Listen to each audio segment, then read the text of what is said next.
और सरकार जब भी कोई बातें करती है तो हल्की बातें नहीं करती है, सरकार ठोस सबूत के आधार पे ही कोई बातें करती है।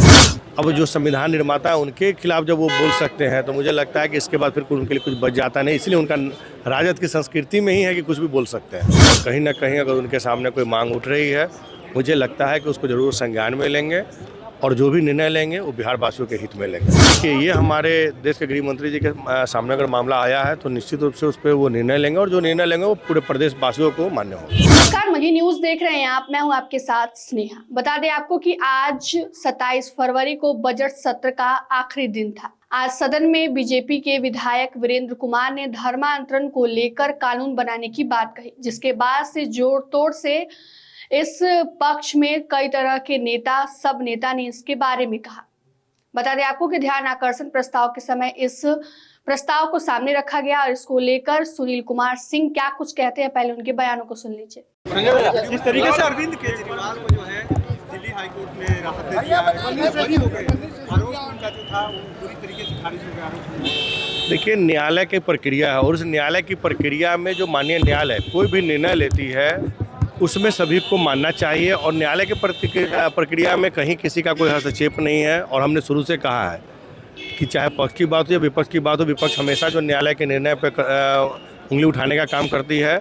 जब उनके पक्ष में कोई निर्णय जाता है तो वो लोग नहीं बोलते हैं, लेकिन अगर उनके खिलाफ कोई निर्णय जाता है तो तुरंत वो लोग माननीय न्यायालय के खिलाफ ही बोलना शुरू कर देते हैं। तो मेरा मानना है कि माननीय न्यायालय का जो भी फैसला आया है वो सभी को मान्य होना चाहिए। देखिए, सभी ने अपनी बातों को रखा और पक्ष हो या विपक्ष हो, सभी ने अपनी अपनी बातों को रखा है और सभी ने अपने तर्क के साथ रखा है। मुझे लगता है कि जीवेश मिश्रा जी ने भी इस मजबूती से बातों को रखा, क्योंकि उनके विधानसभा क्षेत्र का मामला था और उन्होंने बहुत ही मजबूती के साथ, तर्क के साथ और उन्होंने उदाहरण के तौर पर दिया है कि इससे ये नुकसान हो रहे हैं। कहीं ना कहीं सरकार को इस पर कदम उठानी चाहिए और उसको रोक लगानी चाहिए।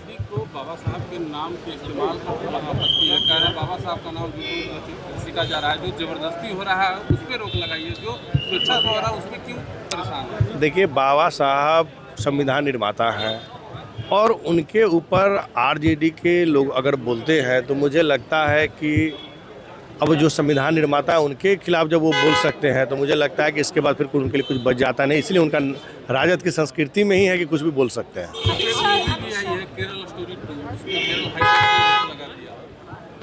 देखिए, ये तो सेंसर बोर्ड का मामला होता है। सेंसर बोर्ड में कुछ भी वैसा दृश्य है जो अनापत्ति है तो उस पर रोक लगती रहती है। ये सब तो देखिए क्या है ना कि सरकार का सेंसर बोर्ड का जो नियम है उसके हिसाब से ही वो लोग कुछ भी करेंगे। और रही बात सरकार का रोक लगाने, तो जरूर कुछ ना कुछ अनापत्ति होगा, इसलिए उसको रोक लगाया गया होगा।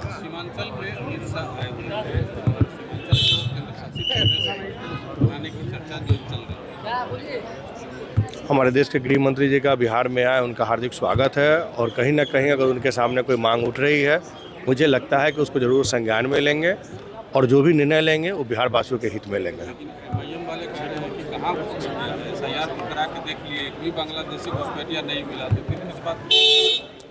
देखिए, उनको बताइए कि सरकार जो है अपने हिसाब से कई तरह से छानबीन करती है और कई स्तर पे उसके पता करने का तंत्र है सरकार के पास।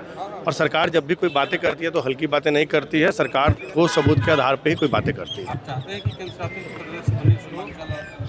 देखिए, ये हमारे देश के गृह मंत्री जी के सामने अगर मामला आया है तो निश्चित रूप से उस पर वो निर्णय लेंगे और जो निर्णय लेंगे वो पूरे प्रदेश वासियों को मान्य होगा।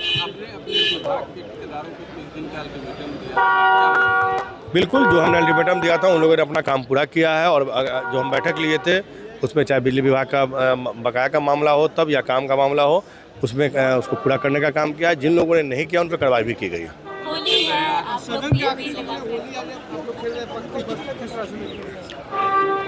देखिए, होली में ना कोई पक्ष होता है ना कोई विपक्ष होता है। होली सबों के लिए होता है, दोस्त तो दोस्त, दुश्मन के लिए भी होली होता है। और कहीं ना कहीं आज की होली आपके तमाम मीडिया साथियों की तरफ से, आपके चैनल के माध्यम से मैं बिहार सहित तमाम देशवासियों को होली की अग्रिम शुभकामना देता हूँ, बधाई देता हूँ।